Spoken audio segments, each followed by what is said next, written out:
La communauté musulmane a sacrifié ce samedi 9 juillet 2022 à la tradition de la prière marquant la célébration de l'Aïd el-Kébir. À Agbokou, ici à Porto Novo, les fidèles musulmans se sont massivement mobilisés pour prendre part à la prière dans la mosquée. Une prière dite par l'imam de Porto Novo pour rendre grâce à Allah le miséricordieux.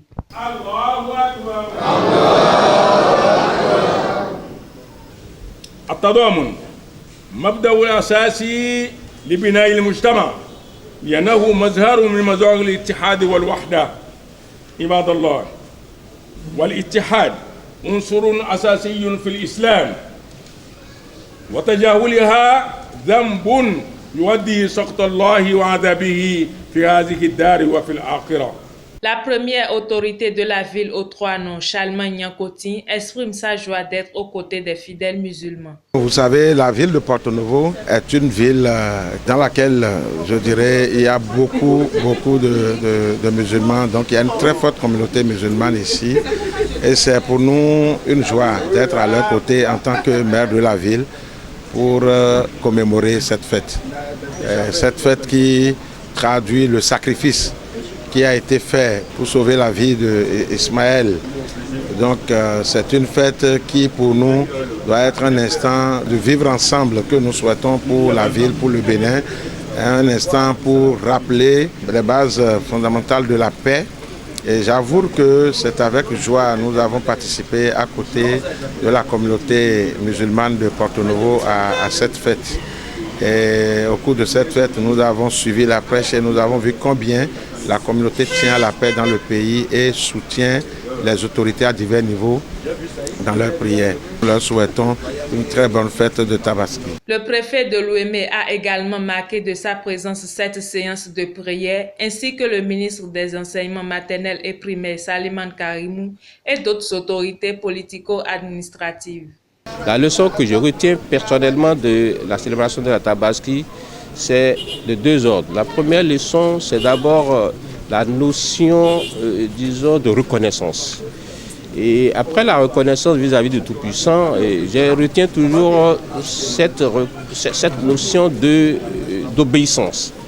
Voilà. Et ces deux piliers-là constituent même ce qui soutient la société humaine.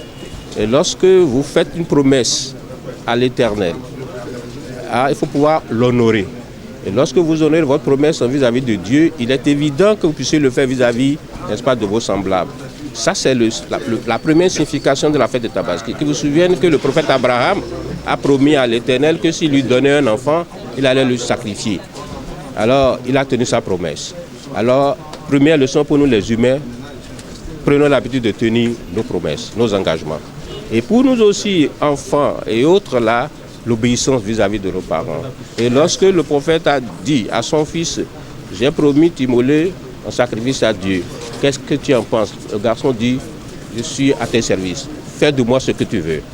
Alors il a voulu l'immoler lorsque l'ange, n'est-ce pas, Djibril, a remplacé le fils par le bélier. Et c'est ça le sens même de la Tabaski.